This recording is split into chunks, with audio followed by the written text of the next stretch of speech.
Welcome everyone, and thank you for joining us today on Level Up Law, where here at South Carolina Legal Services, we are leveling up your legal knowledge on the different areas of law that we handle.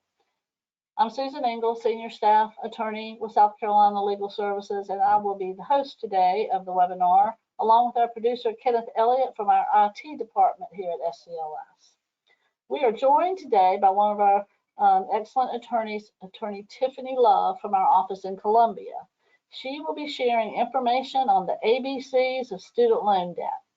Now, please remember, as always, this is not legal advice, but just general information for the public. Always consult with an attorney for any specific legal issues that you have. At the end of Tiffany's presentation, we will provide today information on how to apply for free legal assistance at South Carolina Legal Services, and also how to access all of our information and resources on this and other subjects. This webcast, as always, is being recorded and will be posted on our YouTube channel for South Carolina Legal Services later this week, along with the slides that Tiffany will be using today. During today's broadcast, you will be in listen-only mode, but do be sure to take advantage of the opportunity to put any questions that you have in the question box. We'd love to answer those for you, and as time allows, Tiffany will provide some general information to answer those questions. Again, thanks so much, everybody, for joining us, and Tiffany, let's get started.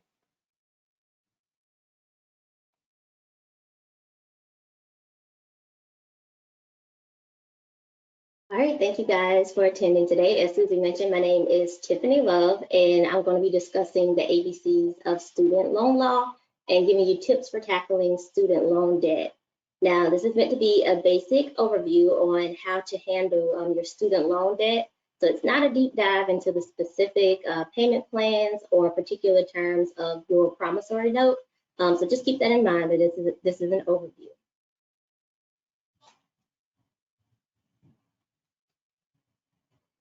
So let's start here. Let's think. Let's brainstorm. If there's an issue with your student loans, you're going to have to be able to answer those few questions on the screen. What kind of loans do you have? What are the status of those loans? What are the consequences of defaulting? And what is the solution? So these are what we're going to discuss and kind of break out today.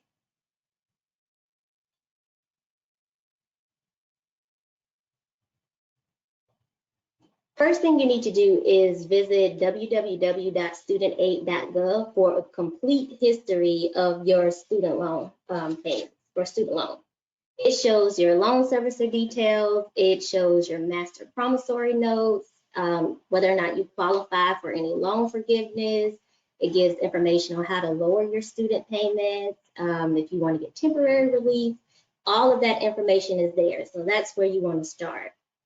And then also you want to go ahead and gather important information, like all those copies of bills that they send you, the different statements, the letters that your loan servicer send you, a copy of your credit report, and even income tax information. It's important to get all this information together so that you can make sure that it matches what StudentAid.gov actually has in the system for you.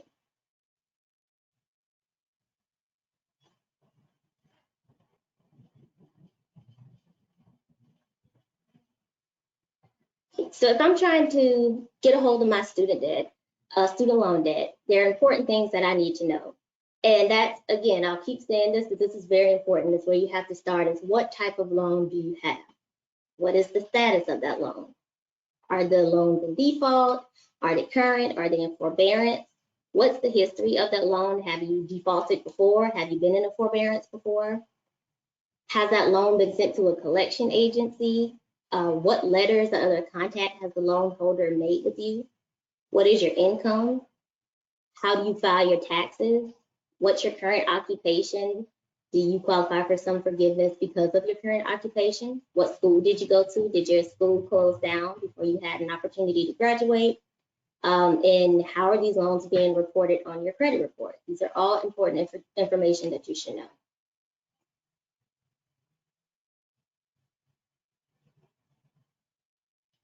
So I keep saying what kind of loans do you have? And when I'm saying that, I'm referring to whether or not you have federal loans or private loans. Federal loans, those are going to be those loans, whether it's through a bank or a private lender, they are funded and tightly regulated by the federal government. They're backed by the federal government. Private loans are not. They're subsidized. They're not subsidized by the government, and they are not regulated as closely. So if given a choice, you generally want to, if you can, choose a federal loan if that's the better option for you. It may not even be an option for you, but it is more tightly regulated, and there are more ramifications to deal with federal loans than there are private.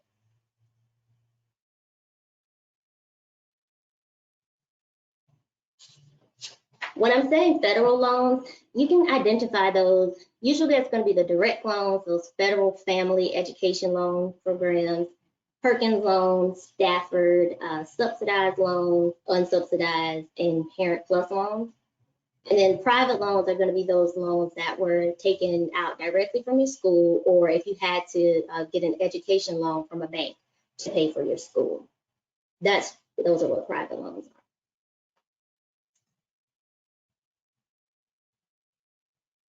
Okay, so let's break this out. What is the status of my loans? Am I in default? Am I threatening default? Have I been granted a forbearance period? Am I in a period of deferment? Or am I current on my student loan, which most of us want to be, where most people are not current on their student loans.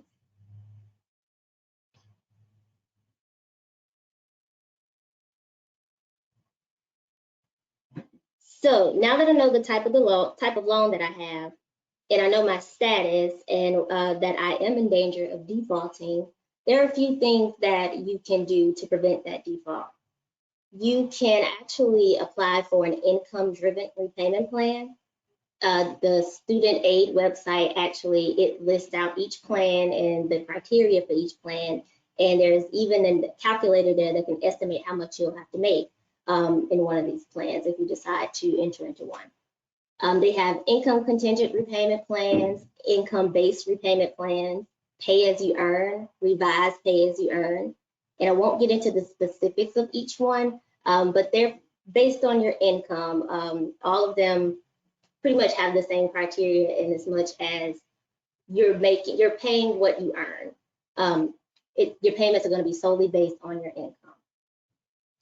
Also, if you're in danger of defaulting, you can ask to postpone your repayment, and that may be through a deferment or a forbearance period. Keep in mind, if you defer your payments, that interest is going to be accruing during that time. With private loans, there are no federal rules requiring private lenders to provide relief options, but you should always ask anyway. There's no harm in asking if they have any hardship options or any rate reduction programs, but unlike the federal government, they don't necessarily have to give you those options unless, it says otherwise in the promissory note.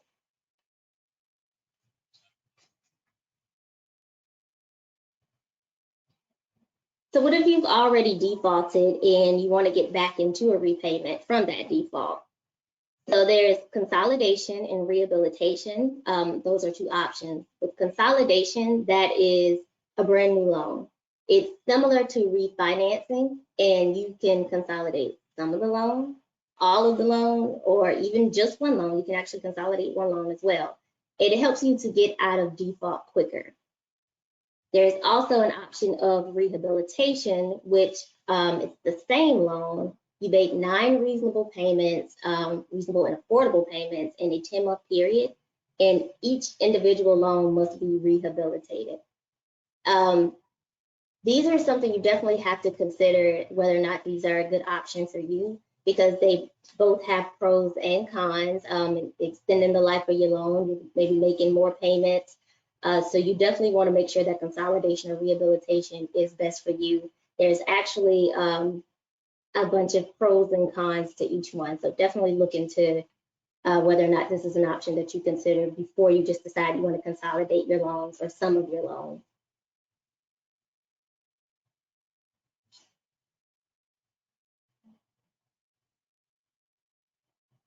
So what if you do default? And you're not sure if you can keep up with your payment or enter into a repayment plan? What are going to be the consequences of that default? For private loans, Remember, they're not as heavily regulated, so they may be sent to collection agencies. They can impact your credit score. They're going to show up on your credit report, and you can be sued on that debt. One thing about private loans, though, and to keep in mind with that, is that there are statute limitations for private loans. So you definitely want to keep that in mind if you ever receive a summons for a private loan. For federal loans, there is no statute limitations. You can be sued at any time for a federal loan. Your taxes may be intercepted, your wages can be garnished, they can offset your federal benefits. You want to go back to school, they can deny you new federal aid. And if they sue you, you could possibly pay collection costs of up to 25%. So it's a lot easier to honestly respond to the letters and notices that are being sent to you by the loan companies versus just ignoring them and trying to deal with them on the back end. Because the federal government, and they can start garnishing your wages and instead offsetting your federal benefits, and it's harder to get out of that versus just dealing with it on the front end.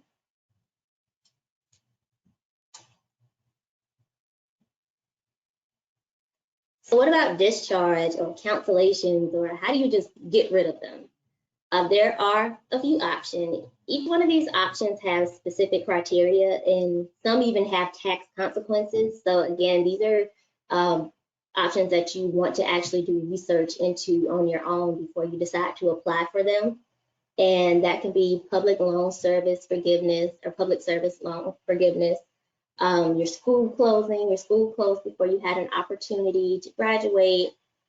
Disability, you have a total and permanent disability, so you're no longer able to make payments.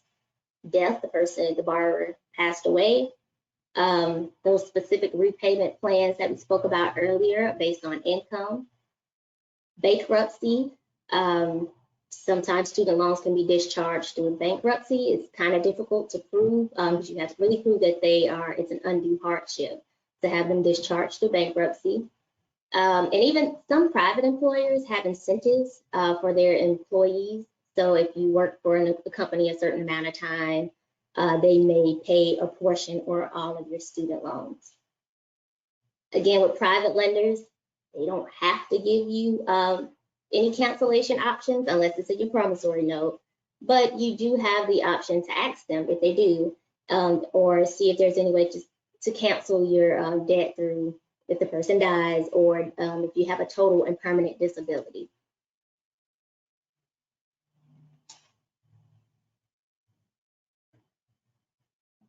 So the ultimate checklist for student loans and tackling student loan debt is determining what kind of loan do I have. Again, do you have federal? Do you have private? What's the status? Am I in deferment? Am I in a forbearance? Am I current? Am I in danger of defaulting? Do I qualify for an income-based repayment plan? Should I consider rehabilitation or consolidation? Can my loans be canceled? Has your school closed? False certification, did they say that you were eligible for a loan when you weren't? Profession related, do you work for in public service? Are you a teacher? Total permanent disability, so you're no longer able to make payments because you're disabled. Death. Am I able to modify my loan? You want to make sure that you get out of default first before you apply for a modification. Again, deferments or other postponements for other reasons. Are you in the military? That may be a reason for deferment or postponement. If you've been sued by the federal government, see if you can compromise or settle with them. Sometimes they will settle with you for a lesser amount. And if you disagree with what the loan company is indicating, your loan servicer is indicating that you owe, you can always challenge that collection. But if you challenge it, you want to make sure that you also have your evidence in order with your receipts and promissory notes and evidence of payments that you've made, etc.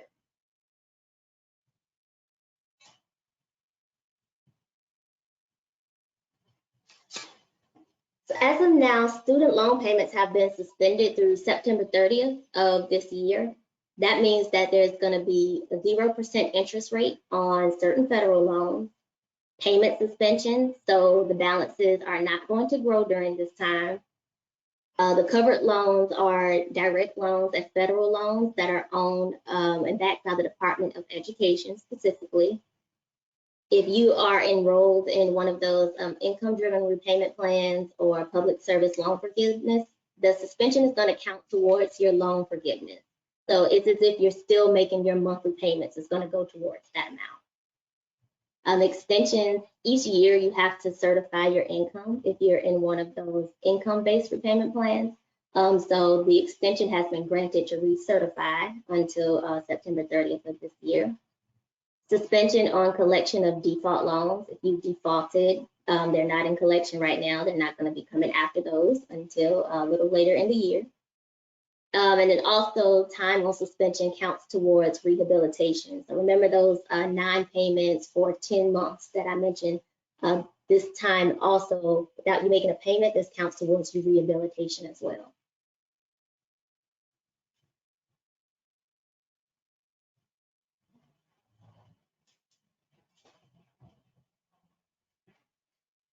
So the future of student loans as of right now is uncertain.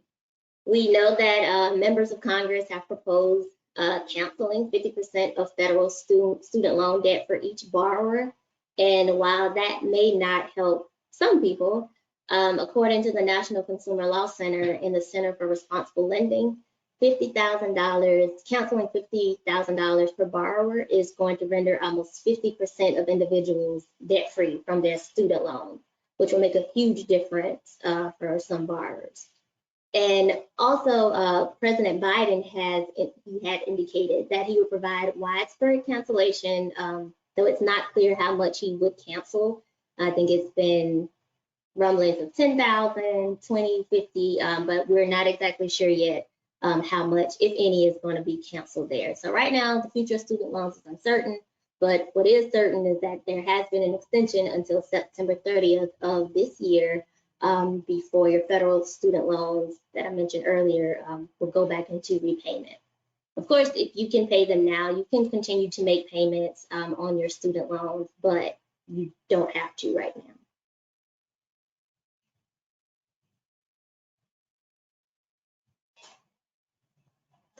Okay, and Susie, I think that's all I have information from our presentation, so I'm ready to take questions if we have any. I know that was kind of fast.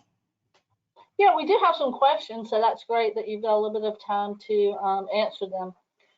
First of all, there's a question, can I get the loans removed if the promissory note isn't located on the loan portal?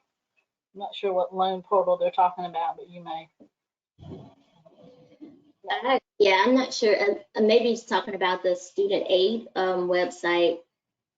I think that's going to depend. I can't say for sure because we don't exactly know what portal you're speaking of.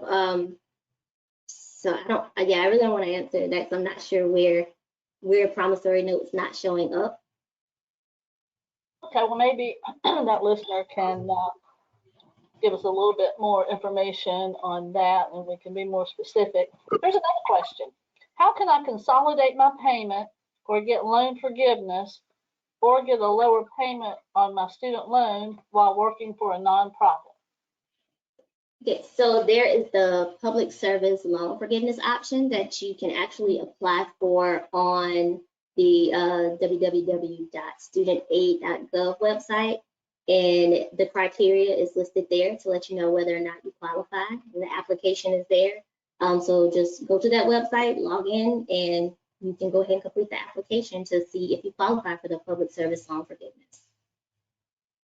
Okay, and here's a related question, which may actually have the same answer. How can I get student loan forgiveness while working a state job? Yeah, that similar answer. If you work a federal job, state, local government, not-for-profit organization, even tribal, you can actually apply for public service loan forgiveness. Again, it depends on, the actual where you work and things like that, but generally those are going to be the individuals who qualify for public service loan forgiveness. And you just go to the student aid website. Okay, and one more question. If I'm on Social Security disability, can I get a disability discharge? And I actually know the answer to that one. Do you want to answer it? Sure. There is a website called disabilitydischarge.com, and it's really actually very easy to go there and fill out an application for a disability discharge if you have your Social Security awards letter that shows that you're on disability. And so if you have a Social Security awards letter that shows that you're on disability, it's a pretty easy way to go. One thing, and Tiffany, maybe you can give us more information on this, but I do think that it's like temporary for several years until they see that you are on permanent disability and it hasn't been changed in any way, and then your discharge based on your disability, I think, can be permanent after that. Am I right about that? Yeah, you are. And it's similar like with the recertification, but they also have the total and permanent disability discharge applications where, you can go through your doctor, and if they indicate that, you're never going to get better, your disability is never going to be corrected, then I don't think you necessarily have to recertify. But I'm not 100% about that. Yeah, I think I agree with that, that it's easy if you have the Social Security disability, but you, with that application, you can also get your, like you said, get your doctor to complete the doctor section, and then that can be reviewed even if you aren't on Social Security disability. That's a great piece of information. Good question. Well, it looks like we don't have any other questions from our audience today, but I do encourage folks to, if you have any questions, as I mentioned earlier, this presentation will be on our YouTube channel, so you can feel free to put comments there if you have any information that you're looking for. And Tiffany, I'll go ahead and just mention for our listeners that we have on the screen here the information on how to get in touch with South Carolina Legal Services, as well as all the resources that we have for the general public. So you can apply for our free legal services to see if you're eligible here on the phone, as well as online. We have intake specialists that are in that office answering those phones Monday through Thursday, 9 a.m. to 6 p.m. And if you're if that doesn't work for you and you want to try to apply online, that online application website address is here on your screen. And also we have a Level Up Law episode that walks you through that online intake process. If you have any trouble with it and need some pointers, you can go there. And also all of our resources for the general public, we have quite a few, besides all of our Level Up Law episodes, on the pages you see here, obviously sclegal.org, and then our public legal resources page, lawhelp.org /SC to get to the South Carolina section. And then we've provided all of our social media information here as well. We put a lot of resources out on social media too. So I do want to thank Tiffney Love for an excellent presentation for us on the ABCs of student loan debt. And it was a great overview of the basics of what you need to be looking at if you are, if you have student loans and you have some questions or concerns about where they stand. So it's good to know that there's a moratorium type thing right now on student loan payments, but at some point you'll have to start paying again, and just because they put a stop on the payments, I guess doesn't mean they're not due, right, Tiffany? I mean, eventually they'll have to be collected unless, like you said, right, the president gives us some further relief from that. Is that right? Yeah, that's correct. Okay. Well, again, thank you, Tiffany, and thanks to everyone who joined us today. We really do appreciate your interest in this subject matter and the other subject matter that we cover in Level Up Law. This is a series of free webcasts that we do every Tuesday at noon to educate the public on some of the common legal issues we see here at Legal Services. All of the webcasts can be found on our YouTube channel. So just go to our YouTube channel, SC Legal, and go to the Level Up Law playlist. There's several playlists on our YouTube channel. The Level Up Law playlist has these episodes. If you found this episode helpful, be sure when you go to our YouTube channel, give it a thumbs up and share the broadcast with other people that you know it may be helpful to. And if you go ahead and subscribe to our YouTube channel while you're there and sign up for alerts, you'll get that notification every time we post a new episode. Okay.